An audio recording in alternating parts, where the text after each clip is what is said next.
the Today's Light, your ultimate destination for success.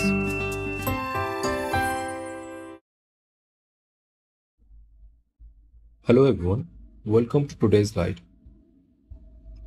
প্রথম প্রশ্নে আমাদের বলা হচ্ছে 0.004 মোল Na2SO4 এবং 0.01 মোল গ্লুকোজের জলীয় দ্রবণ আইসোটন Na2SO4 এর শতকরা বিয়োজন কত? ওকে, মানে ডিগ্রি অফ ডিসোসিয়েশন আমাদের জানতে চেয়েছে, পার্সেন্টেজটা জানতে চেয়েছে আমাদের। ওকে, aqueous solution of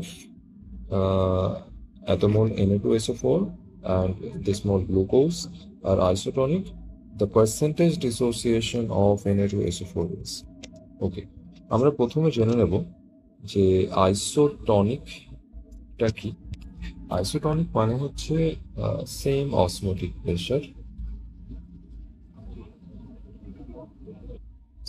osmotic pressure, অথবা এটাকে বলা যেতে পারে যে same number of particles per volume, same number of particles per volume.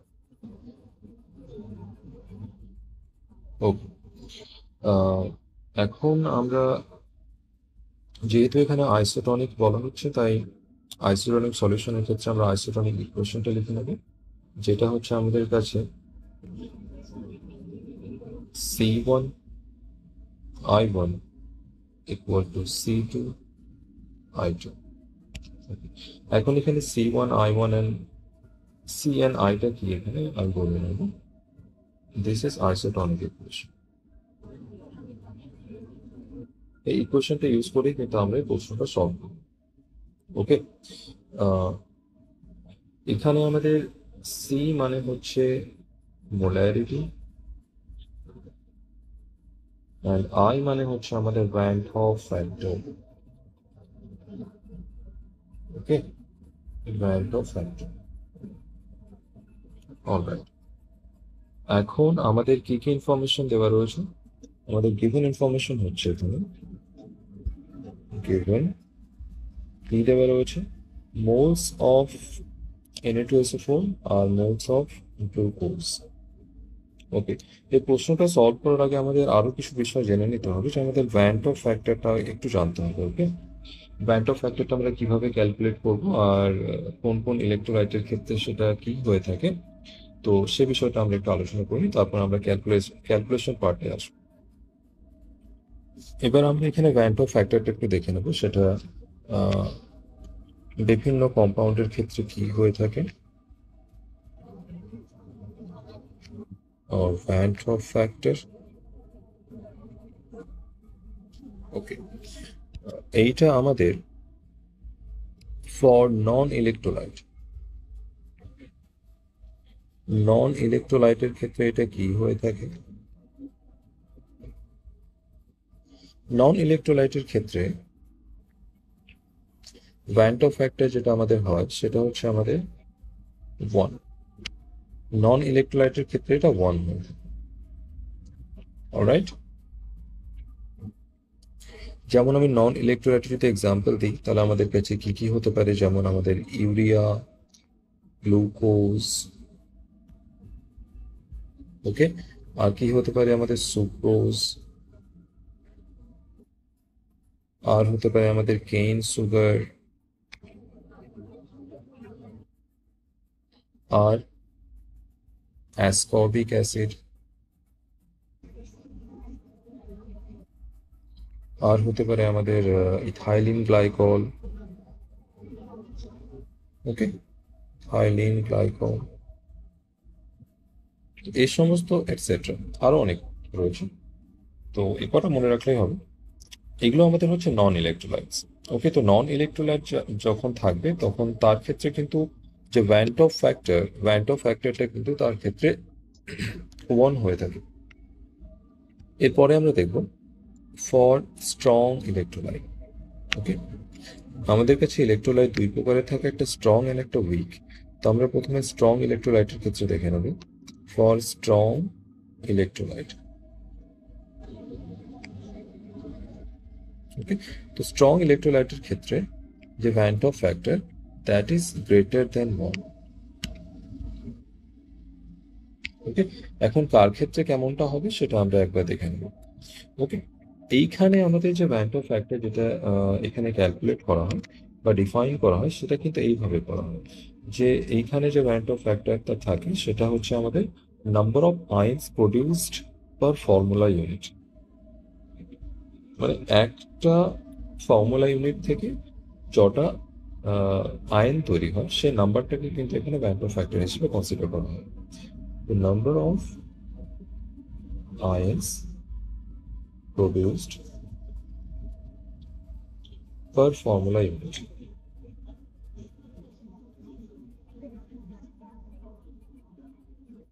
ওকে, আর আমরা জানি আমরা যদি ডিগ্রি অফ ডিসোসিয়েশনের কথা বলি তাহলে ফর স্ট্রং ইলেকট্রোলাইট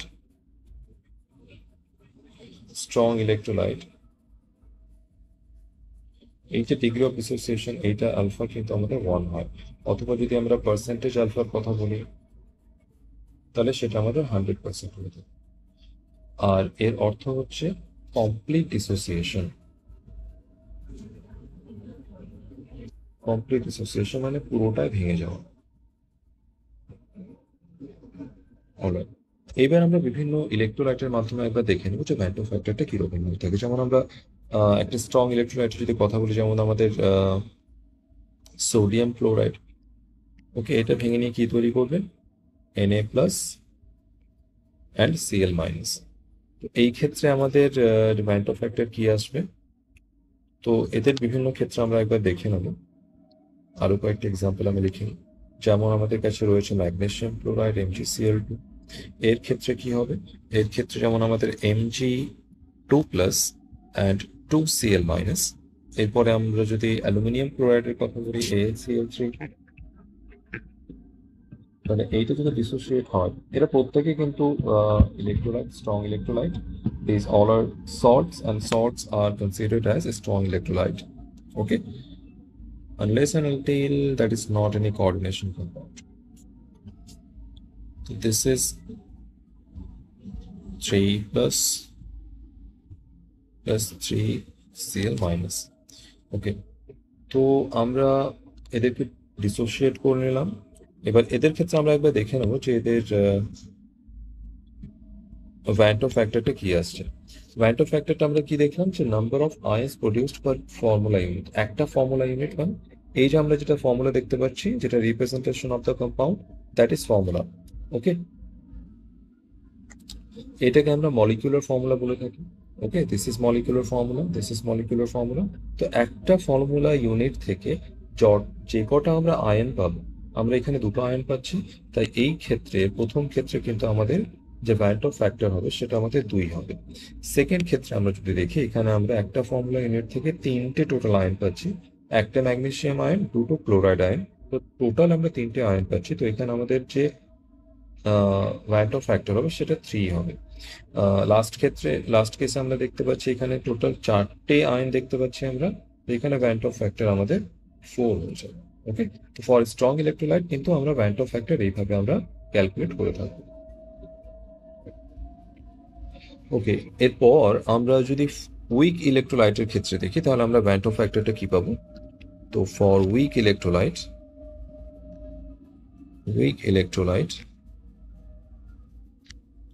এর ক্ষেত্রে ভ্যান টপ ফ্যাক্টর যেটা হয় সেটা আমাদের that is less than 1। This is less than 1। Okay, এখন এর ক্ষেত্রে যে dissociation factor alpha, that is degree of dissociation, এটাও কিন্তু লেস দ্যান 1। ওকে, এখানে এটা আমরা আলফা লেস দ্যান 1 লিখি। ওকে, যেহেতু এটা উইক ইলেকট্রোলাইটের ক্ষেত্রে কমপ্লিট ডিসোসিয়েশন হয় না, সো ডিসোসিয়েশন ইজ ইনকমপ্লিট। ওকে, এই ক্ষেত্রে আমরা সরাসরি মনে রাখতে পারি যে যে ভ্যান টপ ফ্যাক্টরটা হয় সেটা হয় আমাদের 1 plus n minus 1 into alpha. Okay, এটা আমরা সরাসরি মনে রাখতে পারবো। ওকে, তাহলে আমাদের কিন্তু ক্যালকুলেশনটা অনেকটা ইজি হয়ে যাবে। এই ক্ষেত্রে আমরা এনটা কি পাবো? এন মানে হচ্ছে আমাদের number of আয়ন্স formed per formula unit. Okay, number of আয়ন্স formed per formula unit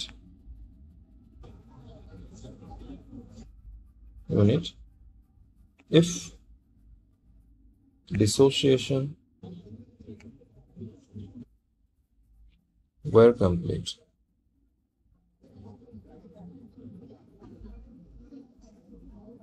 ওকে, তো আমরা যদি কয়েকটা এক্সাম্পল নিয়ে নিই, যেমন আমাদের কাছে রয়েছে Na2SO4। ওকে, এইটা যদি ডিসোসিয়েট করে তাহলে এটা কি তৈরি করবে? আমাদের 2Na plus plus SO4 2 minus. ওকে, তো এই ক্ষেত্রে আমাদের একটা ফর্মুলা ইউনিট থেকে কটা আমাদের তৈরি হচ্ছে? আয়ন্স, দ্যাট ইজ 3 আয়ন তৈরি হচ্ছে। তো n ইকুয়াল টু আমাদের 3। তো এই ক্ষেত্রে আমাদের আই মানে ভ্যান্টো ফ্যাক্টরটা আমরা কি পাবো? তো ভ্যান্টো ফ্যাক্টর আমাদের এই ক্ষেত্রে দাঁড়াবে 1 প্লাস n মাইনাস 1 মানে 3 মাইনাস 1 ইন্টু আলফা। তো এইটা আমাদের দাঁড়াবে ফাইনালি 1 প্লাস 2 আলফা। ওকে, এইটা দাঁড়াবে। অথবা আমরা এটাকে এভাবেও করতে পারি যে total number of particles after dissociation. Okay, সেভাবেও করা যায়, কিন্তু সেভাবে একটু কনফিউশন হতে পারে অনেকের, তাই আমি সরাসরি ফর্মুলার মাধ্যমে পড়ালাম। ওকে, এখন আমরা যদি একটা জেনারেলাইজ ফর্ম নিয়ে নিই, যেমন আমরা এবি একটা ইলেকট্রোলাইট নিলাম, যেটা একটা উইক ইলেকট্রোলাইট। এইটা যদি ডিসোসিয়েট করে তাহলে এটা কিন্তু ফর্ম করবে এ প্লাস অ্যান্ড বি মাইনাস। তো এই ক্ষেত্রে আমাদের কিন্তু যে number of আয়ন্স formed after dissociation from one formula unit, that is true. একটা ফর্মুলা ইউনিট থেকে কটা আমাদের আয়ন পাওয়া যাচ্ছে? দুটো। তাই আমরা n ইকুয়াল টু 2 লিখলাম। এই ক্ষেত্রে আমাদের i ইকুয়াল টু কি হয়ে যাবে? 1 প্লাস n মাইনাস 1 মানে এখানে 2 মাইনাস 1 ইন্টু আলফা। তো এটা আমাদের ফাইনালি দাঁড়াবে i equal to 1 plus alpha. Okay, তো এইভাবে কিন্তু আমরা উইক ইলেকট্রোলাইটের ক্ষেত্রে ভ্যান্টো ফ্যাক্টরটা কিন্তু আমরা বের করতে পারবো। ওকে, এইবার আমরা একবার যদি প্রশ্নটা আবার পড়ি, তাহলে এখানে আমাদের কি বলা হচ্ছে?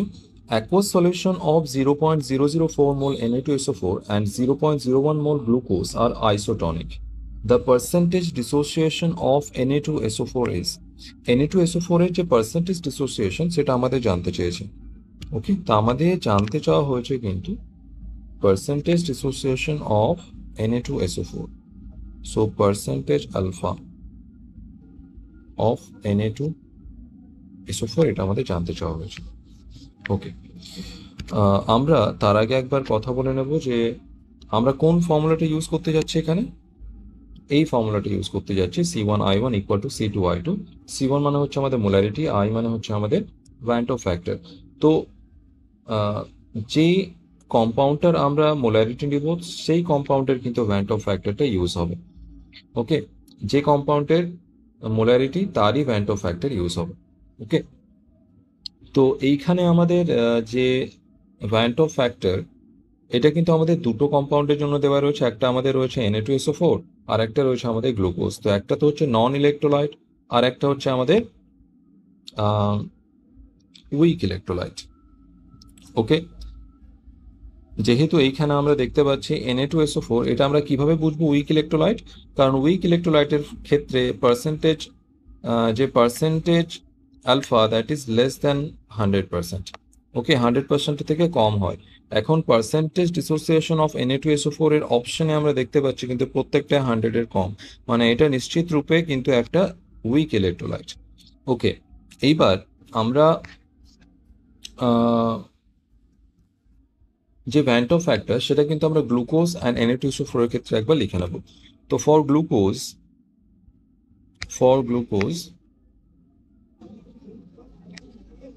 গ্লুকোজ যেটা সেটা আমাদের একটা নন ইলেকট্রোলাইট,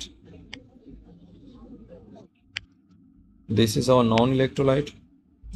এইটা যেহেতু নন ইলেকট্রোলাইট তাই এর ক্ষেত্রে যে van Hoff factor that is equal to 1। Okay, এরপরে আমাদের রয়েছে ফর Na2SO4,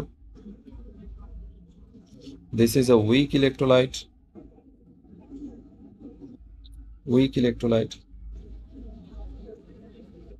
ওকে। এর ক্ষেত্রে আমাদের Na2SO4 এর যদি আমরা দেখি তাহলে under dissociation it gives 2Na positive and SO4 2- negative ion.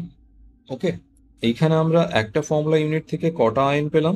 এখানে একটা ফর্মুলা ইউনিট থেকে আমরা 3টে আয়ন পেলাম, তাই this is n equal to 3। এইখানে আমরা অ্যাকর্ডিং টু ফর্মুলা যেটা আমরা একটু আগে দেখলাম ভ্যান টপ ফ্যাক্টর বের করার, সেটা আমরা কি পেয়েছিলাম যে I equal to 1 plus n-1 into alpha. এই অনুযায়ী আমরা এখানে I ইকুয়াল টু পাবো 1 প্লাস n মানে হচ্ছে আমাদের 3, তো 3 - 1 মিনস 2, তো 2 আলফা। তো এইটা আমরা পেলাম কিন্তু এই ক্ষেত্রে van Hoff factor. Alright, so according to question this is I1। আমরা গ্লুকোজটাকে I সেকেন্ড যদি আমরা ধরি তাহলে this is I2 and this is I1। ওকে, এইবারে এই ভ্যালুগুলো কিন্তু আমরা এইখানে পুট করে ফেলবো। ওকে, আমরা প্রথম কম্পাউন্ডটা কোনটা ধরলাম একবার আমরা এখানে দেখে নেবো। আমরা প্রথম কম্পাউন্ডটা নিয়েছি কিন্তু this one is our first compound, and this one is our second compound. Okay, এই জন্য এর যে van Hoff factor this is I1 আর এর ভ্যান টপ ফ্যাক্টরটা হচ্ছে I2। তো I2 ইকুয়াল টু আমরা পেয়েছি 1 অ্যান্ড I1 ইকুয়াল টু আবার 1 প্লাস 2 আলফা। আর এখানে আমরা মোলারিটিগুলো লিখে নেবো একবার। তো মোলারিটি আমাদের এখানে কি দাঁড়াবে? আমাদের মোলারিটি দাঁড়াবে C1 that is for Na2SO4 that is hour 0.004 molar and for our C2 that is for glucose and that is 0.01 molar. ওকে, এবার এই ভ্যালুগুলো পুট করে কিন্তু আমরা অনায়াসে কোশ্চেনটা সলভ করতে পারবো। ওকে, আমরা যে গিভেন ডেটাগুলো পেয়েছিলাম সেটা আমরা আরেকবার লিখে নেব। যে আমাদের গিভেন ডেটা ছিল C1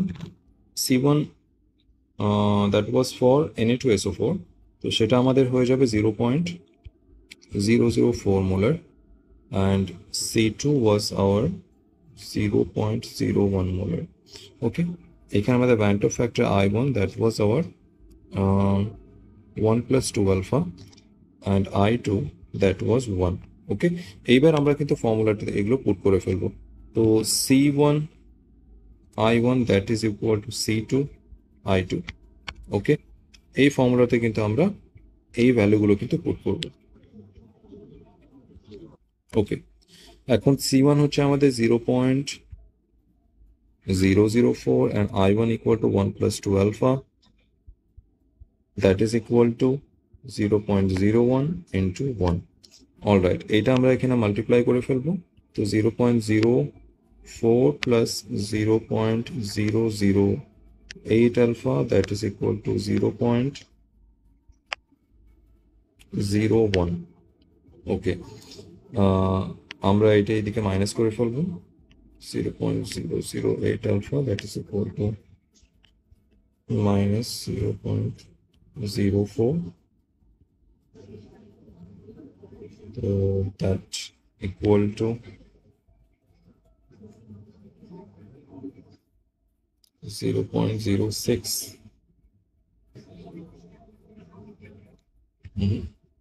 0.006. Yes. Okay, so alpha equal to 0.006 by 0.008. এটা আমরা যদি পয়েন্টগুলো তুলে ফেলি তাহলে আমরা এটা পাবো কিন্তু 6/8. So alpha that is equal to 3/4 and we know 3/4 equal to 75%. অথবা আমরা এটাকে প্রথমে ডেসিমেলে লিখে ফেলি 0.75. সো আলফা ইকুয়াল টু 0.75 আমরা এটা পেলাম। অ্যান্ড এইখান থেকে আমরা লিখতে পারি যে percentage alpha that is equal to 75%. So this is our final answer. ওকে, তো আমাদের আনসারটা হবে কিন্তু 75%, this one.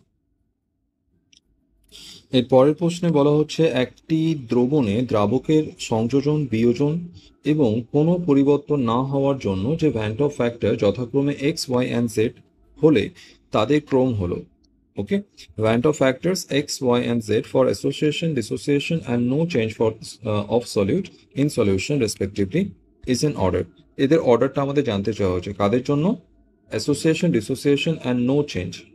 ওকে, তো van't Hoff factor for association এইটা যেটা আমাদের হয়, van't Hoff factor for association এইটা এর যে value this is less than 1। Okay, vent Hoff factor for dissociation আমরা জানি যে vent Hoff factor for dissociation this is greater than 1. Okay, and this is for electrolytes. Okay, and no change যদি আমি কথা বলি তাহলে no change কার জন্য হয়? This is for non-electrolyte. ওকে, তো নন ইলেকট্রোলাইটের ক্ষেত্রে যখন হবে তখন সেটা I equal to 1 হয়ে যাবে। এইখানে আমরা আমাদের ডিনোশনটা দেওয়া হয়েছে যে x, y and z. X কার ক্ষেত্রে? এক্স হচ্ছে আমাদের অ্যাসোসিয়েশনের ক্ষেত্রে, ডিসোসিয়েশনের ক্ষেত্রে আমাদের ওয়াই, অ্যান্ড জেড হচ্ছে আমাদের নো চেঞ্জের ক্ষেত্রে। তো আমাদের অর্ডারটা জানতে চাওয়া হয়েছে এক্স, ওয়াই অ্যান্ড জেড এর মধ্যে কে বড়। তো আমরা দেখছি X is less than 1, Y is greater than 1 and Z equal to 1। তো আমাদের সব থেকে ছোট হচ্ছে এক্স, এর থেকে বড় হবে এর থেকে বড় হবে আমাদের জেড, আর এর থেকে বড় হবে আমাদের ওয়াই। তো এইটা আমাদের অর্ডার হবে। So this is hour order. একবার ম্যাচ করিয়ে নেব কোনটা আমাদের অর্ডার হচ্ছে। এক্স থেকে ওয়াই বড়, এক্স থেকে জেড বড়। ইয়েস, এইটা আমাদের আনসার হচ্ছে।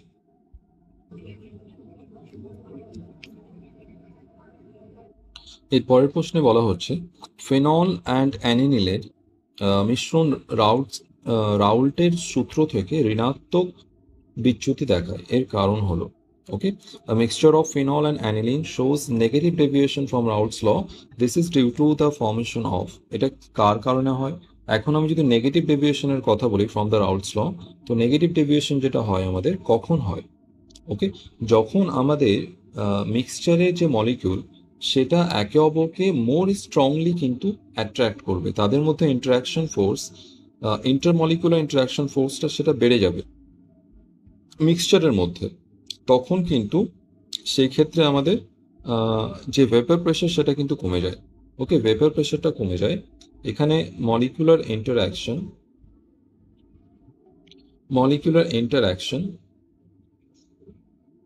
এটা কিন্তু বেড়ে যাবে মিক্সচারের মধ্যে। তো এইটা কিন্তু আমাদের negative deviation. This is negative deviation from the Raoult's law. তো এইটাকে আমরা কি বলতে পারবো? নেগেটিভ ডেভিয়েশনটা কি রাউল্টস ল থেকে? সো দিস ইজ এই যে নেগেটিভ ডেভিয়েশন এটা কখন হয়? occurs when the molecules in a mixture attract each other more strongly than in the pure components. মানে পিওর কম্পোনেন্টের মধ্যে তাদের যে ইন্টারাকশন ফোর্স ছিল সেখান থেকে যখন তারা মিক্সচারের মধ্যে আসে তখন যে নতুন ইন্টারাকশন ফোর্স হয় দুটো ডিফারেন্ট কম্পোনেন্টের মধ্যে সেটা কিন্তু বেশি হয়। তো যখন মোর স্ট্রংলি অ্যাট্রাক্ট করবে তখন কিন্তু তাদের ভেপার প্রেশারটা কমে যাবে। ওকে, তাদের বয়লিং পয়েন্টটা কিন্তু বেড়ে যাবে আর ভেপার প্রেশারটা কমে যাবে। ওকে, আর এটাকেই কিন্তু বলা হয় আমাদের negative deviation from the Raoult's law. Raoult's law কি প্রেডিক্ট করে? Vapour pressure in a solution. Okay, সেটা আইডিয়াল কেসে হয়, কিন্তু যখন ইন্টারাকশন খুব বেশি হয় বা খুব কম হয় তখন সেই ক্ষেত্রে কিন্তু ভেপার প্রেশারে কিন্তু ডেভিয়েশন আসে। রাউল্টস ল কিন্তু তাদের ক্ষেত্রে ফলো হয় না। এই টাইপের মিক্সচারকে কিন্তু আমরা অ্যাজোট্রপিক মিক্সচারও বলে থাকি। ওকে, এখন আমরা যদি ফিনল আর অ্যানিলিনের কথা বলি তাহলে এদের ক্ষেত্রে কিন্তু এরা যখন মিক্সচারের মধ্যে আসবে তখন এরা একে অপরের সাথে কিন্তু ইন্টারমলিকুলার হাইড্রোজেন বন্ডিং ফর্ম করবে আর তার ফলে একটা স্ট্রঙ্গার ইন্টারাকশন কিন্তু হবে। আর সেই স্ট্রঙ্গার ইন্টারাকশনের ফলে কিন্তু বয়লিং পয়েন্টটা বেড়ে যাবে, ভেপার প্রেশারটা কমে যাবে, আর this is negative deviation from the Raoult's law. Okay, তো আমরা এরপরে কি বলতে পারবো, in case of phenol and aniline both are capable of forming hydrogen bonds with each other, that is intermolecular hydrogen bonding. আর এর ফলে কি হবে, যে this increased attraction leads to lower vapour pressure than expected. যেটা আমাদের রাউলস ল থেকে expect করা ছিল তার থেকে কিন্তু এটা লোয়ার ভেপার প্রেশারটা কিন্তু এক্ষেত্রে দেবে। আর এটাকে আমরা negative deviation from the Raoult's ল বলবো। ওকে, তো এইখানে আমাদের আনসারটা কি হবে, ইন্টারমলিকুলার হাইড্রোজেন বন্ডিং। এটা হচ্ছে আমাদের ইন্টারমলিকুলার হাইড্রোজেন বন্ডিং।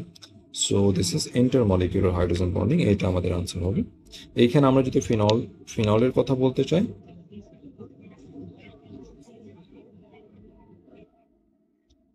তো দিস ইজ আওয়ার ফিনল। ওকে,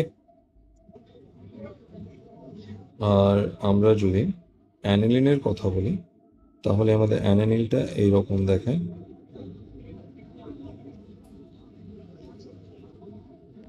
ওকে, এইখানে আমাদের লোন পেয়ার রয়েছে। ওকে, এই ক্ষেত্রে আমাদের delta positive, this is delta negative. আর এই দুজনের মধ্যে কিন্তু আমাদের হাইড্রোজেন বন্ডিংটা দেখা যায়, that is intermolecular hydrogen bonding. Alright, তো অক্সিজেন আর হাইড্রোজেনের মাঝে কিন্তু এখানে ইন্টারমলিকুলার হাইড্রোজেন বন্ডিংটা দেখা দেবে। This is phenol, this is aniline.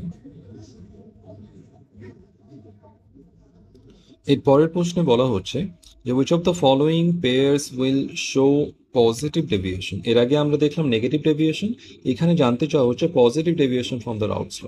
ওকে, এখন কোন কোন mixture deviation from the Raoult's law show করে, that is our azeotropic mixture. Azeotropic mixture, okay, এর ক্ষেত্রে কি হয়, they does not follow the Raoult's law. ঠিক আছে, এদের ক্ষেত্রে কি হয় যে মিক্সচারের মধ্যে যে কম্পোনেন্টসগুলো রয়েছে, সে কম্পোনেন্টগুলোর মধ্যে যে নতুন ইন্টারঅ্যাকশন ফোর্স সেটা কিন্তু আগের তুলনায় হয় বেড়ে যায় অথবা কমে যায়।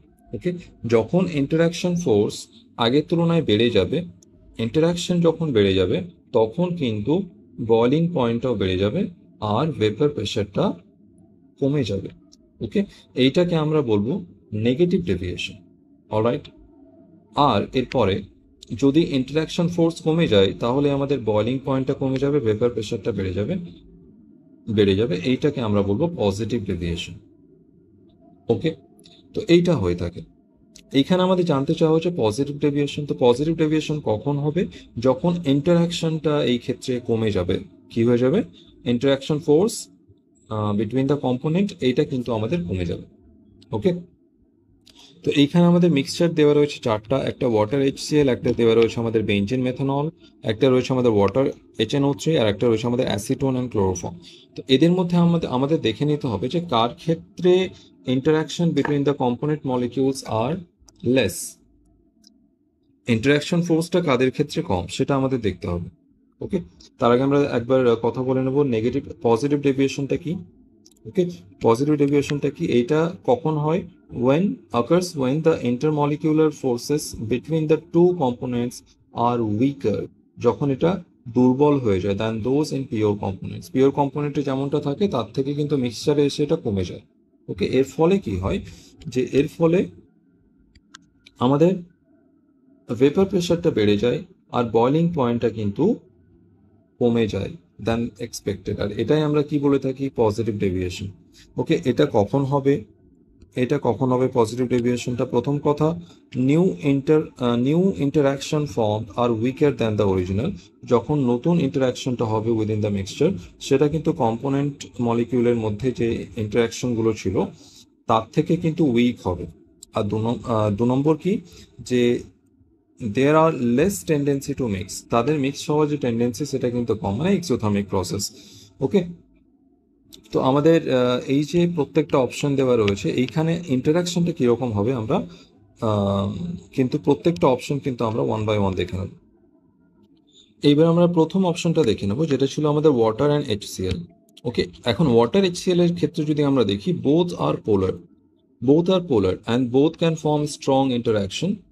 ওকে, স্ট্রং ইন্টারাকশন কিন্তু এরা ফর্ম করতে পারবে। They mix, when mix HCl, যখন আমরা HCl কে ওয়াটারের সাথে মিক্স করব তখন HCl কিন্তু আয়োনাইজ হবে in the water and form strong dipole dipole interaction. তখন তারা স্ট্রং ডাইপোল ডাইপোল ইন্টারাকশন কিন্তু ফর্ম করবে, which results in negative deviation. এখন যদি স্ট্রং ইন্টারাকশন হয়, ion dipole interaction is strong interaction, আর যখন স্ট্রং ইন্টারাকশন হবে তখন কিন্তু আমাদের বয়লিং পয়েন্টটা বেড়ে যাবে আর আমাদের ভেপার প্রেশার কমে যাবে। That is our negative deviation from the Raoult's law. Okay, তো প্রথমে আমরা দেখতে পাচ্ছি নেগেটিভ ডেভিয়েশন দেখা যাচ্ছে। দ্বিতীয় ক্ষেত্রে আমরা যদি দেখি তাহলে আমরা কি দেখতে পাবো, বেনজিন মেথনল। এখন বেনজিন হচ্ছে আমাদের নন পোলার, মেথনল হচ্ছে আমাদের পোলার, একটা নন পোলার একটা পোলার। মেথনলের ক্ষেত্রে যদি দেখি তাহলে এদের ক্ষেত্রে কিন্তু ইন্ট্রামলিকুলার হাইড্রোজেন বন্ডিংটা দেখা যাবে। আর বেনজিনের ক্ষেত্রে সরি মিথেনলের ক্ষেত্রে ইন্টারমলিকুলার হাইড্রোজেন বন্ডিং দেখা যাবে।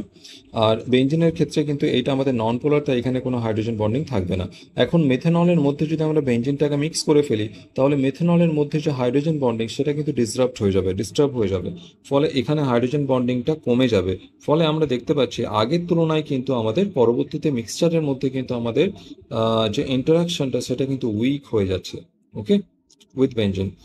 তো এখানে উইকার ইন্টারাকশন হচ্ছে, ফলে পজিটিভ ডেভিয়েশন দেখা যাবে। উইকার ইন্টারাকশনের ফলে কি হবে, বয়লিং পয়েন্টটা বেড়ে যাবে আর ভেপার প্রেশারটা কমে যাবে। That is our positive deviation from the Raoult's law. Okay, এরপরে আমরা অপশন সি দেখব। অপশন সি আমাদের কি ছিল, ওয়াটার অ্যান্ড HNO3। এখন ওয়াটার আর নাইট্রিক অ্যাসিড এরা দুটোই কিন্তু আয়নিক কম্পাউন্ড। ওকে, পোলার কম্পাউন্ড। আর এরা দুটোই যদি পোলার হয় তাহলে এরা দুটোই কিন্তু আমাদের কি তৈরি করবে, স্ট্রং ইন্টারাকশন তৈরি করবে, that is hour hydrogen bond. এখন যখন HNO3 কে আমাদের ওয়াটারের সাথে মিক্স করা হয় তখন কিন্তু এটা আয়োনাইজ হয় আর এটা আয়ন ডাইপোল ইন্টারাকশন কিন্তু তৈরি করে, আর তার ফলে স্ট্রং ইন্টারাকশন হয়। And due to strong interaction কি হবে, আমাদের বয়লিং পয়েন্টটা বেড়ে যাবে আর ভেপার প্রেশারটা কমে যাবে। ওকে, স্ট্রং ইন্টারাকশনের ফলে বয়লিং পয়েন্ট বেড়ে যাবে, ভেপার প্রেশার কমে যাবে, that is our positive deviation. Okay, একই রকম ভাবে আমরা যদি ফোর্থ অপশনটা দেখি, acetone and chloroform, they both are polar compounds. Okay, এখানে কি হবে, both can form strong hydrogen bonds. Okay, when mixed they form hydrogen bonds with each other, এরা একে অপরের সাথে হাইড্রোজেন বন্ড তৈরি করে, that is a strong interaction. তার ফলে কি হবে, বয়লিং পয়েন্ট বেড়ে যাবে, ভেপার প্রেশারটা কমে যাবে, that is sorry boiling point বেড়ে যাবে, ভেপার প্রেশার কমে যাবে, that is our negative deviation. এটা এখানে ভুল লেখা হয়েছে দুটো, দিস আর নেগেটিভ ডেভিয়েশনস।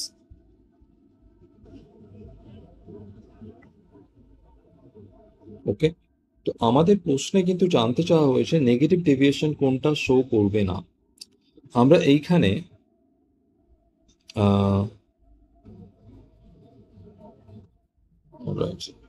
কোন জোড়া রাউটের সূত্র থেকে এখানে প্রশ্নটা একটু ভুল হয়েছে, এখানে will not show the positive deviation, কোনটা শো করবে না। ওকে, প্রথম ক্ষেত্রে আমরা যদি দেখি water and HCl both are পোলার, দুটো যদি পোলার হয় তাহলে স্ট্রং ইন্টারাকশন তৈরি করবে। ওকে, স্ট্রং ইন্টারাকশন যদি হয় তাহলে সেক্ষেত্রে আমাদের পজিটিভ ডেভিয়েশন দেখা যাবে, তো এইটা আমাদের ট্রু অপশন হবে। বেনজিন অ্যান্ড মেথনলের ক্ষেত্রে বেনজিন হচ্ছে আমাদের নন পোলার আর মেথনল হচ্ছে আমাদের পোলার, তো একটা পোলার একটা নন পোলার হওয়ার কারণে কিন্তু এই ক্ষেত্রে ইন্টারাকশনটা কমে যাবে। ওকে, তো এইখানে আমাদের পজিটিভ ডেভিয়েশন দেখা যাবে, তো এটা আমাদের অপশন হবে না। ওকে, তো ওয়াটার HNO3 এই দুটোই কিন্তু পোলার, তো দুটোর ক্ষেত্রে আমাদের স্ট্রং ইন্টারাকশন পাওয়া যাবে, ফলে নেগেটিভ ডেভিয়েশন। অ্যাসিটোন ক্লোরোফর্ম দুটোই আমাদের দুটোই পোলার হওয়ার কারণে strong interaction and negative deviation. Okay, positive তো জানতে চাওয়া হচ্ছে, পজিটিভ জানতে চাওয়া হচ্ছে না। তো আমরা প্রত্যেকের ক্ষেত্রে কি পাচ্ছি, this are negative deviation, this are negative deviation, this are negative deviation. তো এই তিনটে যদি নেগেটিভ ডেভিয়েশন হয়, আমাদের পজিটিভ ডেভিয়েশন আমরা এটা পাচ্ছি, নেগেটিভ এটা দেখাবে না, তো এইটা positive deviation. Okay, this is positive. Alright, তো আমাদের কোনটা অপশন হবে? Option B. এইখানে আমাদের কি হচ্ছে, পজিটিভ ডেভিয়েশন আমরা দেখতে পাচ্ছি, বাকি সবগুলোতে আমরা নেগেটিভ ডেভিয়েশন দেখতে পাচ্ছি, কারণ সেখানে পোলার সাবস্টান্স রয়েছে, পোলার কম্পোনেন্টস রয়েছে, তো তাদের মধ্যে ইন্টারাকশনটা স্ট্রং হবে, অ্যান্ড স্ট্রং ইন্টারাকশনের ফলে কি হবে? স্ট্রং ইন্টারাকশনের ফলে বয়লিং পয়েন্ট বাড়বে আর ভেপার প্রেশারটা কমে যাবে। আর ভেপার প্রেশার কমে যাওয়া মানে হচ্ছে, এক্সপেক্টেড থেকে কমে যাওয়ার মানে হচ্ছে রাউল্ট ল থেকে নেগেটিভ ডেভিয়েশন শো করা। তো এই প্রথম, এই যে এ, সি অ্যান্ড ডি, এরা প্রত্যেকে নেগেটিভ ডেভিয়েশন শো করবে, আর একমাত্র বি পজিটিভ ডেভিয়েশন শো করবে। ওকে, তো বি আমাদের অপশন। এর পরের প্রশ্নে বলা হচ্ছে 30% হাইড্রোজেন পারঅক্সাইডের দ্রবণ হলো। A 30% solution of hydrogen peroxide is 30 volume hydrogen peroxide, 10 volume. ওকে, প্রথমে আমরা জেনে নেব ভলিউম অফ H2O2 টা কি। ওকে, ভলিউম অফ H2O2, এইটা হলো আমাদের এক ভলিউম H2O2 থেকে যত ভলিউম অক্সিজেন গ্যাস লিবারেট হবে আফটার ডিকম্পোজিশন, সেটাকে আমরা বলবো ভলিউম অফ H2O2। তো এটাকে আমরা লিখবো, তো volume of oxygen gas liberated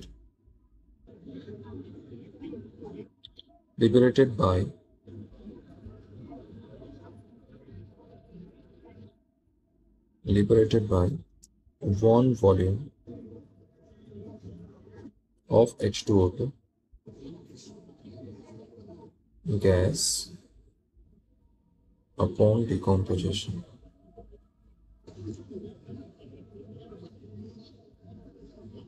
ওকে, এর এক্সাম্পল যদি আমি দিই, যদি আমাদের কাছে লেখা থাকে 10 ভলিউম H2O2, এর মানে কি, যে 10 volume O2 gas will liberate from 1 volume H2O2 upon decomposition, মানে এক ভলিউম H2O2 থেকে 10 ভলিউম O2 তৈরি হবে। ওকে, এইবার আমরা দেখব এই যে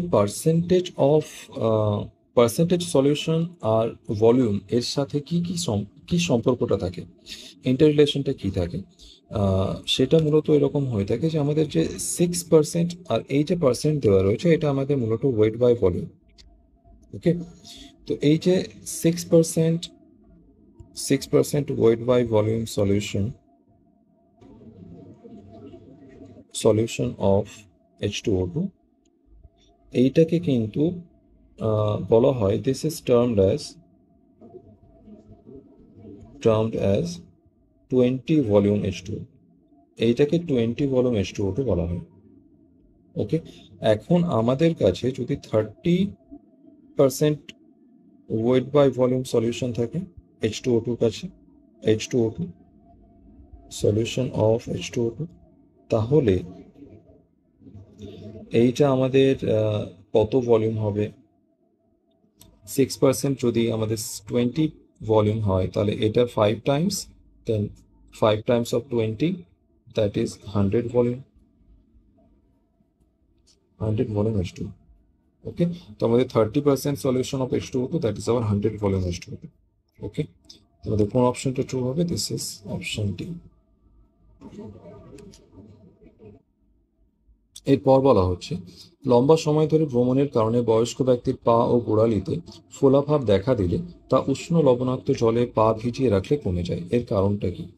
The swelling in feet and ankles of an aged person due to sitting continuously for long hours during travel is reduced by soaking the feet in warm salt water. ওকে, উষ্ণ গরম জলে পাটাকে ভিজিয়ে রাখলে কমে যায় এটা। দিস ইজ ডিউ টু, এটা কোন কারণে হয়ে থাকে? ওকে, তো এই যে swelling of feet of ankles in aged person, long hour ধরে যদি বসে থাকে, এইটাকে বলা হয় কিন্তু আমাদের এডিমা। পাটা ফুলে যাওয়া বা গোড়ালিগুলো ফুলে যাওয়া, এটাকে এডিমা বলা হয়। আর এডিমাটা কি? This is due to accumulation of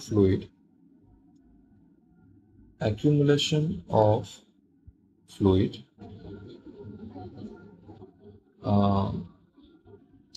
in tissue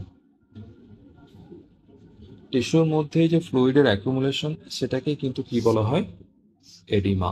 ওকে, এখন দীর্ঘ সময় ধরে যদি বসে থাকা যায়, তো বয়স্কদের ক্ষেত্রে কি হয়, যাদের মধ্যে কোলেস্টেরলেরও সমস্যা থাকে, তো কোলেস্টেরল যদি হাই থাকে, তো তাদের ক্ষেত্রেও কি হয়ে যায় যে আমাদের পাটা ফুলে যায়। ওকে, দীর্ঘ সময় যদি বসে থাকে, তো আহ, সেক্ষেত্রে যদি সেই ব্যক্তিকে উষ্ণ গরম জলে পাটাকে ডুবিয়ে রাখা হয়, তাহলে কিছুক্ষণ পরে, একটা সময় পরে তার পাটা কিন্তু নর্মাল হয়ে যায়।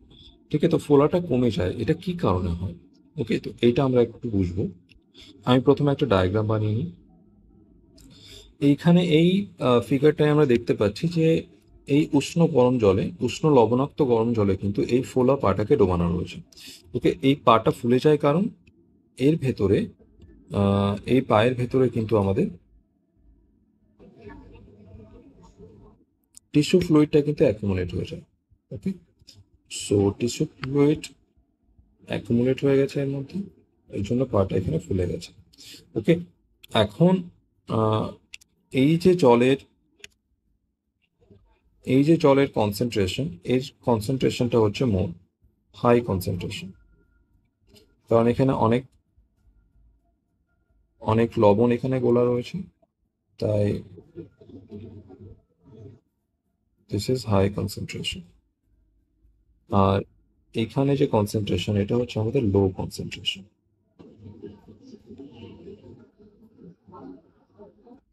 ওকে, এখন যেখানে লো সলিড কনসেন্ট্রেশন, সেখান থেকে হাই সলিড কনসেন্ট্রেশনের দিকে ওয়াটারের যে মুভমেন্ট, ওকে, এইটাকে কিন্তু আমাদের অসমোসিস বলা হয়। এইখানে কি হবে, যে ওয়াটারটা যেটা রয়েছে, এইটা কিন্তু আমাদের যে ত্বক, এখানে আমাদের কি রয়েছে, সেল রয়েছে বিভিন্ন, আর সেলের যে মেমব্রেন সেটা একটা সেমি পারমিয়েবল মেমব্রেন, আর সেই মেমব্রেনটাকে ক্রস করে from low concentration to high কনসেন্ট্রেশনের দিকে ওয়াটারের যে মুভমেন্ট, H2টা এখান থেকে বেরিয়ে আসবে। ওকে, এখান থেকে H2টা বাইরে বেরিয়ে আসবে, আর কিছুক্ষণ পরে পাটা স্বাভাবিক হয়ে যাবে। তো ওয়াটারটা যে এই যে বেরিয়ে আসা, okay, from low concentration to high solid concentration, এই যে মুভমেন্ট, এইটাকে কিন্তু কি বলা হয়? অসমোসিস বলা হয়। কি বলা হয়? অসমোসিস। আর এই প্রক্রিয়ার দরুন কি হবে? এই প্রক্রিয়ার দরুন পাটা আবার পুনরায় স্বাভাবিক হয়ে যাবে। ওকে, এর পরের প্রশ্নে বলা হচ্ছে 100 গ্রাম দ্রাবকে 1 গ্রাম অনুদ্রায়ী দ্রাবক দ্রবীভূত করে একটি দ্রবণ তৈরি করা হলো, যার হিমাঙ্ক হচ্ছে 0.8 কেলভিন হ্রাস পায়। ওকে, দ্রাবকের ক্রায়োস্কোপিক ধ্রুবক গণনা করুন যদি দ্রাবের মোলার ভর 60 গ্রাম per mole হয়। ওকে, a solution of non-volatile solute is obtained by dissolving 1 gram in 100 gram solvent, decreases its freezing point by 0.3 Kelvin. Okay, calculate cryoscopic constant of the solvent if molar mass of the solvent is 60 gram per mole. তো প্রথমে আমরা যে given data সেগুলো আমরা একবার লিখে নেব। তো আমাদের কাছে কি কি গিভেন ডেটা রয়েছে? তো আমাদের কাছে যে গিভেন ডেটা রয়েছে সেটা হচ্ছে মাস অফ সলিউট আমাদের দেওয়া রয়েছে। মাস অফ সলিউট,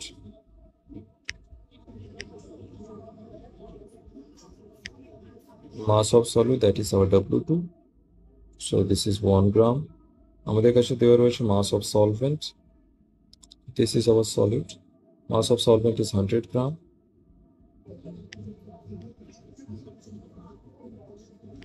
এটা আমরা W1 দিয়ে রিপ্রেজেন্ট করবো, that is 100 gram. আর কি দেওয়া রয়েছে আমাদের? Depression in freezing point, depression in freezing point, এইটা আমাদের দেওয়া রয়েছে, that is hour delta TF। এইটা আমাদের দেওয়া রয়েছে 0.3 কেলভিন। আর আমাদের কি দেওয়া রয়েছে? আর দেওয়া রয়েছে আমাদের molar mass of the solid. Yes, molar mass of the solid, এটাও দেওয়া রয়েছে 60 gram. Molar mass of solid, that is M and that is equal to 60 gram per mole. ওকে, এখন আমাদের ক্রায়োস্কোপিক কনস্ট্যান্ট আমাদের বের করতে হবে। এই জন্য আমরা যে ফর্মুলাটা ইউজ করি, that is hour decrease in freezing point, that is equal to cryoscopic constant W2 into 1000 by M2 into W1. ওকে, এখানে M2 W1 তো আমি অলরেডি এখানে লিখে দিয়েছি। W1 টা হচ্ছে আমাদের mass of solvent, W2 is mass of solute. Okay, M2 হচ্ছে আমাদের সলভেন্টের মোলার মাস। ওকে, সলিউটের মোলার মাস। ওকে, সলিউটের মোলার মাস। তো আমরা এবার ভ্যালুগুলো এখানে পুট করে ফেলবো। That is 0.3 kelvin. Cryoscopic constant আমাদের বের করতে হবে W2, that is 1 into 1000 by 60 into 100.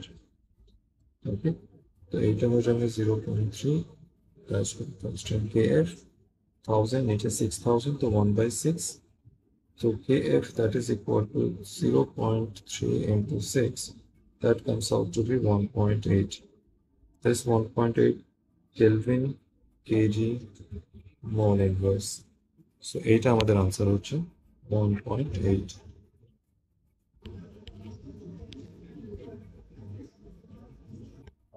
So this is our 1.8 Kelvin kg mole inverse. So this one is our answer. Fourth one.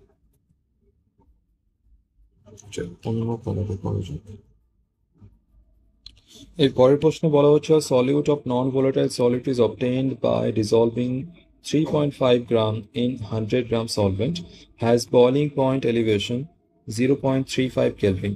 Calculate the molar mass of the solute. Okay, এখানে molar elevation constant দেওয়া রয়েছে আমাদের 2.5 kelvin KG mole inverse. Okay, আমাদের বের করতে বলেছে molar mass of the solute. Okay, এর আগেটা ছিল আমাদের ডিক্রিজ ইন ফ্রিজিং পয়েন্ট,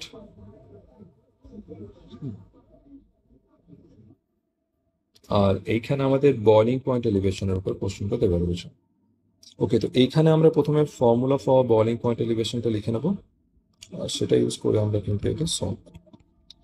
ওকে, তো the formula for boiling point elevation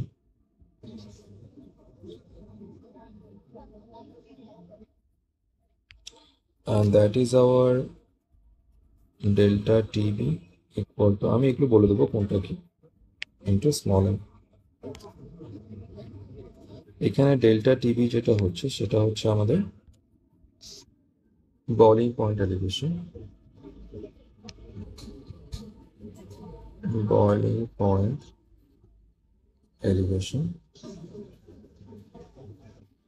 আর আমাদের কেবি যেটা হচ্ছে সেটা হচ্ছে আমাদের মোলার এলিভেশন কনস্ট্যান্ট,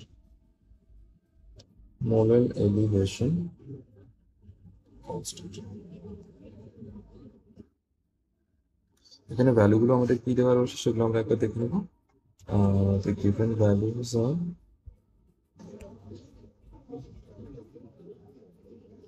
আমাদের যে বয়লিং পয়েন্ট এলিভেশন দেওয়া রয়েছে সেটা দেওয়া রয়েছে আমাদের 0.35 কেলভিন, 0.35 কেলভিন, আর আমাদের মোলার এলিভেশন কনস্ট্যান্ট যেটা দেওয়া রয়েছে সেটা হচ্ছে আমাদের 2.5, that is about 2.5 Kelvin kg mole inverse. So that is 2.5 Kelvin kg mole inverse.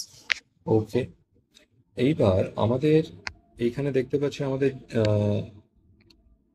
Boiling point elevation দেওয়া রয়েছে, আমাদের মোলার এলিভেশন কনস্ট্যান্টটাও দেওয়া রয়েছে, আমাদের মোলালিটিটা জানতে হবে। ওকে, এখানে আমরা একটু লেখা হয়নি, স্মল এমটা হচ্ছে আমাদের কিন্তু মোলালিটি, অন্য colour small m, that is our molality.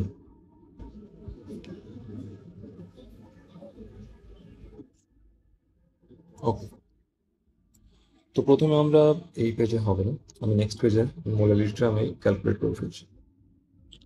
এখন আমি মোলালিটির কথা যদি বলি তাহলে মোলালিটি আমরা কিভাবে বের করি, molality small m, that is equal to moles of solute moles of solute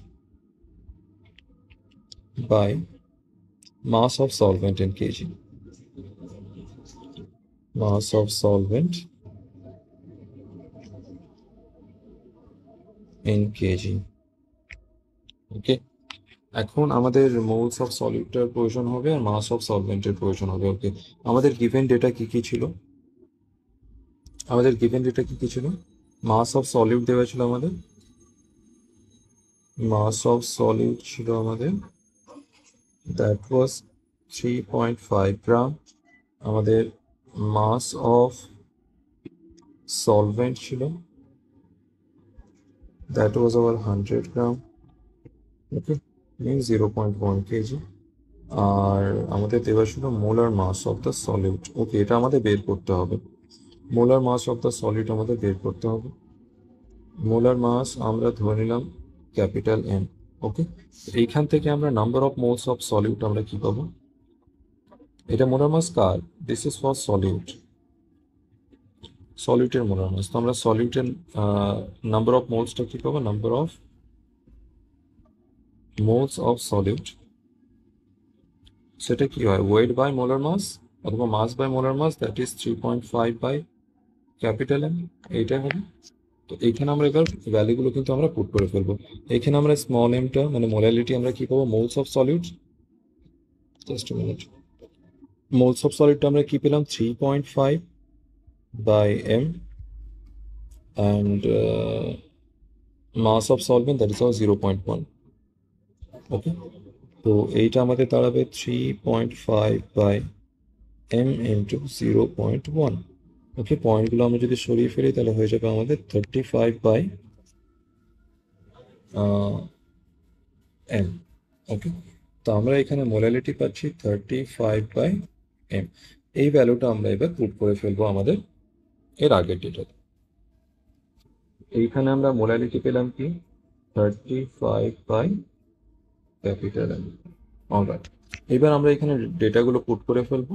data আমাদের এখানে ছিল elevation and boiling point, that was hour 0.35, and molar elevation constant was 2.5, and molality ছিল আমাদের 25 by m, sorry 35 by m।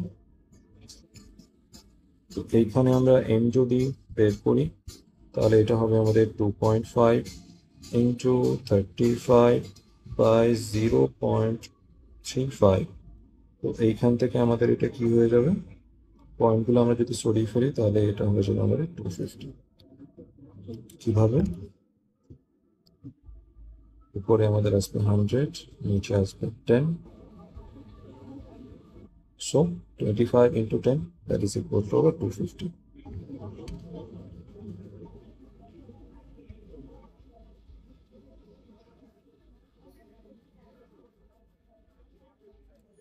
তো 250 আমাদের answer. Alright, so 250 গ্রাম পার মোল, এইটা আমাদের হবে মোলার মাস অফ সলিড। এই পরের প্রশ্নে বলা হচ্ছে কোনো তরলে একটি গ্যাসের দ্রাব্যতা দ্রবণের উপরে থাকা গ্যাসের চাপের সাথে সরাসরি সমানুপাতিক। এই বিবৃতিটি কোন সূত্রকে নির্দেশ করে? The solubility of a gas in a liquid is directly proportional to the pressure of the gas over the solution. Identify the law for this statement. এই স্টেটমেন্টের জন্য কোন লটা ভ্যালিডেট করে? হেনরিজ ল, রাউথস ল, ডাল্টনস ল, অ্যাভোগাড্রোস ল। ওকে, তো এই যে লটা দিয়েছিলেন এটা ছিল কিন্তু আমাদের Henry's law. Okay,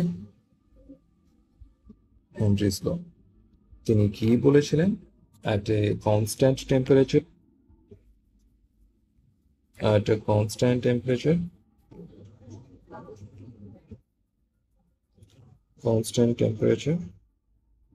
the solubility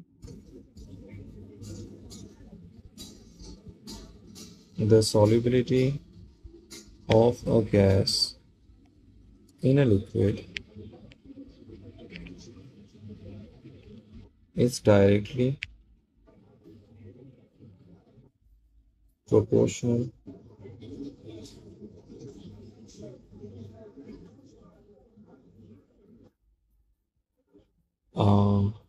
to the pressure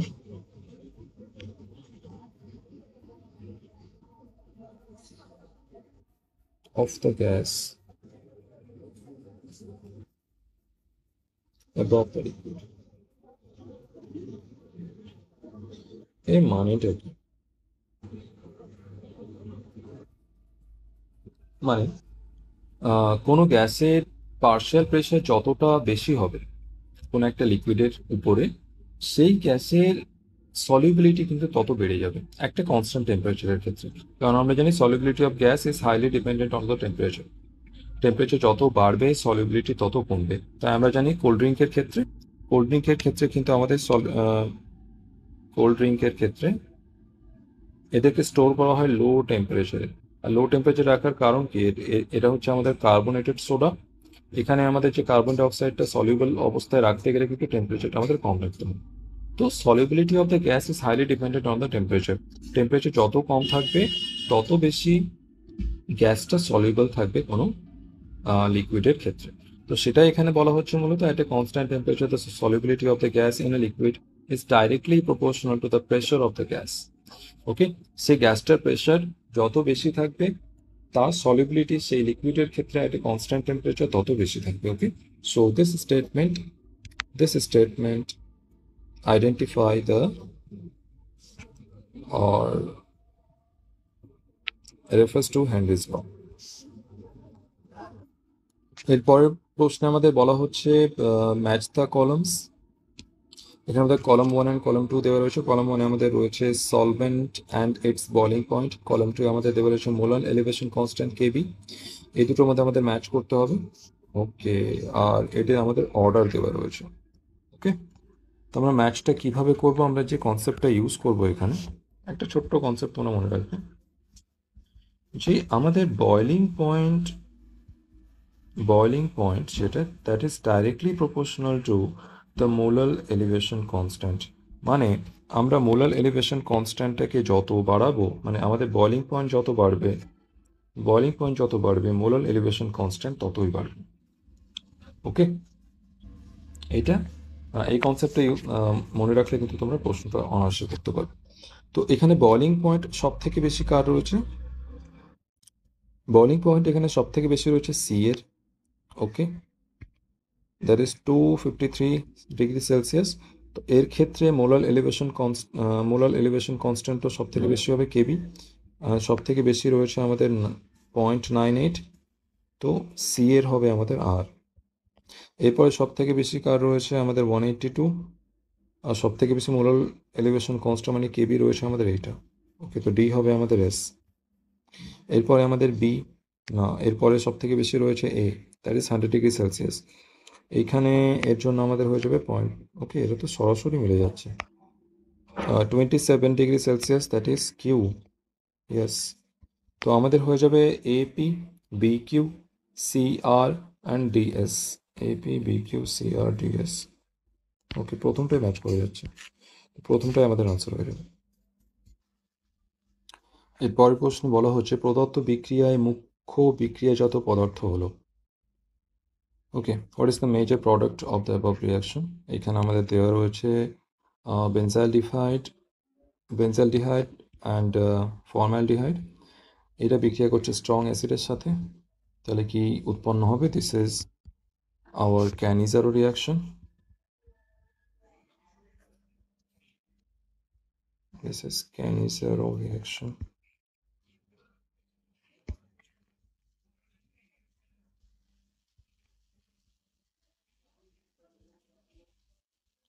এটা কখন হয়? যখন আমাদের aldehyde with no alpha hydrogen, এমন অ্যালডিহাইড যার মধ্যে কোনো অ্যালফা হাইড্রোজেন নেই, সেটা যখন স্ট্রং বেসের সাথে রিয়াকশন করে তখন এই ক্যানিজারো রিয়াকশনটা হয়।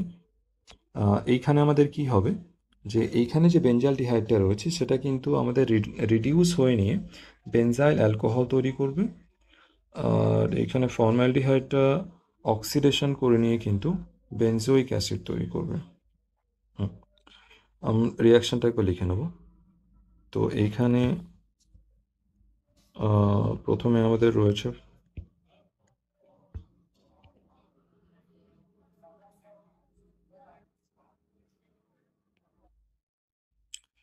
this is our formaldehyde, sorry, this is our benzaldehyde, এরপরে আমাদের রয়েছে ফর্মালডিহাইড। এইটা রিয়াকশন করছে আমাদের 50%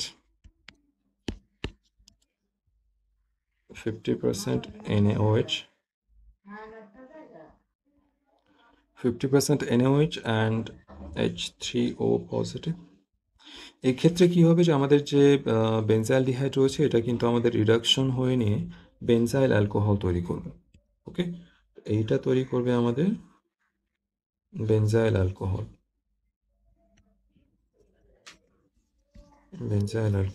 CH2OH, আর এর সাথে আমাদের তৈরি হবে ফর্মিক অ্যাসিড। ওকে, যেটা আমাদের ফর্মালডিহাইড সেটা অক্সিডেশন হয়ে নিয়ে ফর্মিক অ্যাসিড তৈরি হবে। ওকে, তো আমি নামগুলোও লিখে দিই এখানে, কী কী নাম এদের। প্রথমটা হচ্ছে আমাদের this is benzaldehyde,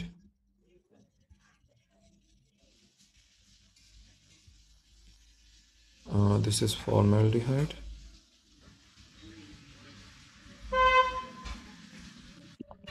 this is benzyl alcohol,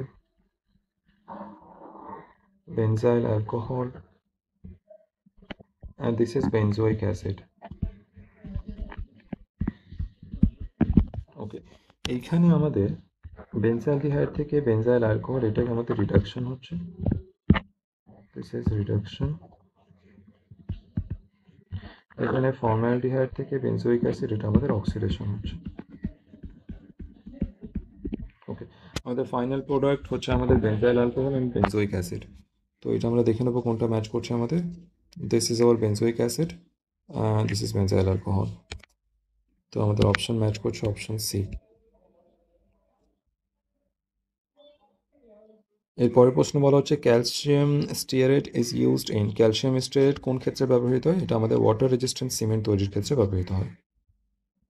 এরপরের প্রশ্ন বলা হচ্ছে which substance increases water retention in soil, জল ধারণ ক্ষমতা বাড়াতে কোনটা সব থেকে বেশি কার্যকর, কেমিক্যাল ফার্টিলাইজার না অর্গানিক ফার্টিলাইজার? ওকে, এখানে গ্রিন ম্যানিউর এটাও একটা টাইপ অফ অর্গানিক ফার্টিলাইজার, কিন্তু এটা কিন্তু খুব বেশি ওয়াটার রিটেনশন ক্যাপাসিটি বাড়ায় না, অল্প স্বল্প বাড়িয়ে থাকে, কিন্তু এখানে বেশিরভাগ যেটা বাড়ায় সেটা আমাদের অর্গানিক ফার্টিলাইজার। এরপরের প্রশ্নে বলা হচ্ছে which of the following drug is used for preventing bacterial disease. তো এটা আমাদের মেট্রোনিডাজোল অ্যান্ড সালফাডাইজিন এই দুটোই হবে। ওকে, আমাদের প্রথমটা যেটা এইটা যে মেট্রোনিডাজোল, এইটা আমাদের ব্যাকটেরিয়া অ্যান্ড প্রোটোজোয়া দুটোর ক্ষেত্রে ইউজ হয় for preventing both bacteria and protozoan disease. আর এটা আমাদের যে সালফাডাইজিন এটা শুধুমাত্র আমাদের ব্যাকটেরিয়াল ডিজিজের জন্য। যদি দুটোর মধ্যে যখন একটা আমাদের চুজ করতে হয় তাহলে আমরা ডি অপশন চুজ করব। এরপরের প্রশ্ন বলা হচ্ছে which of the following statement is not true about the detergent, ডিটারজেন্টের জন্য কোনটা সত্য না? contains both hydrophobic and polar groups, yes, এর মধ্যে দুটোই থাকে, this is polar group and this is the tail part is hydrophobic. Generally non biodegradable, yes, এরা biodegradable হয় না। আর sodium salts of fatty acids না, sodium salt of fatty acid এটা কিন্তু আমাদের সোপ। ওকে, তো এটা আমাদের ভুল হয়ে যাবে। সারফেস অ্যাক্টিভ এজেন্টস, ইয়েস, এটা আমাদের সারফেক্ট্যান্ট হিসেবে কাজ করে। ওকে, ইউজ অ্যাজ সারফেক্ট্যান্ট, সারফেক্ট্যান্টস, এটা আমাদের ট্রু হয়ে যাবে। আমাদের অপশন যেটা ভুল হচ্ছে সেটা হচ্ছে আমাদের অপশন সি। এর পরের প্রশ্নে বলা হচ্ছে correct order of solubility of Nobel gases in water, solubility order চেয়েছে আমাদের গ্যাসের ক্ষেত্রে। ওকে, তো এর ক্ষেত্রে আমরা একটা রিলেশন মনে রাখবো যে সাইজ, এইখানে দেখে নেবো আমরা, size of gaseous atom, this is inversely proportional to hydration, and that is inversely proportional to solubility। মানে আমাদের অ্যাটমের সাইজ যত বাড়বে, হাইড্রেশন তত কমবে, সলিবিলিটি তত কমবে। অ্যাটমের সাইজ যত কমবে, হাইড্রেশন তত বাড়বে, সলিবিলিটি তত বাড়বে। ওকে, তো আমরা একবার ট্রেনটা লিখে নেব, এক মিনিট। ওকে, তো আমাদের গ্যাস কী কী রয়েছে? হিলিয়াম, নিয়ন, আর্গন, ক্রিপ্টন, জেনন। ওকে, রেডন দেয়া নেই। ঠিক আছে, আমাদের উপর থেকে নিচে যদি আমরা দেখি তাহলে আমরা কি দেখতে পাবো, যে উপর থেকে নিচে আমাদের সাইজটা কিন্তু বাড়বে। আর সাইজ বাড়লে কি হবে, সাইজ যদি বেড়ে যায় তাহলে আমাদের সলিবিলিটি কমে যাবে। আমরা সরাসরি লিখে নেবো। ওকে, হাইড্রেশনের এখন এখানে জিজ্ঞেস করা হয়নি, আমরা সলিবিলিটি ডাইরেক্ট লিখে নেবো। সলিবিলিটি এটা কি হবে, আমাদের কমে যাবে। সাইজ বাড়লে সলিবিলিটি কমে যাবে। তো আমরা উপর থেকে নিচে যে ডাউন দ্য গ্রুপ আমরা অর্ডারটা পাবো সেটা আমাদের ডিক্রিজিং অর্ডার হবে। সাইজ বাড়বে, সলিবিলিটি কমে যাবে। ওকে, তো হিলিয়াম থেকে জেনন অবধি আমরা ডিক্রিজিং অর্ডার পাবো। হিলিয়াম থেকে জেনন অবধি আমরা ডিক্রিজিং অর্ডার পাবো। ওকে, কোনটা ম্যাচ করছে এখানে? ওকে, আমাদের এইখানে অপশন যেটা ম্যাচ করছে, জেনন থেকে বেশি হবে ক্রিপ্টন, আর্গন, নিয়ন। ওকে, এই দিক থেকে দেওয়া রয়েছে। ওকে, তো জেনন থেকে বেশি হবে আমাদের, এটা ইনক্রিজিং অর্ডারে দেওয়া রয়েছে। আমরা উপর থেকে নিচে যদি দেখি ডিক্রিজিং অর্ডার, নিচ থেকে উপরে যদি দেখি তাহলে ইনক্রিজিং অর্ডার। আমাদের ফার্স্ট অপশনটা ম্যাচ করছে। ওকে, আজকে এই অবধি। লেকচার পিডিএফ তোমরা আমাদের টেলিগ্রাম চ্যানেল থেকে পেয়ে যাবে। যারা এখনও জয়েন করনি, এই লিঙ্কের মাধ্যমে তোমরা টেলিগ্রাম চ্যানেলটি জয়েন করতে পারবে। Okay, thank you so much for watching today's lecture. দেখা হবে আবার পরবর্তী ক্লাসে। Till then stay on, take care, good bye.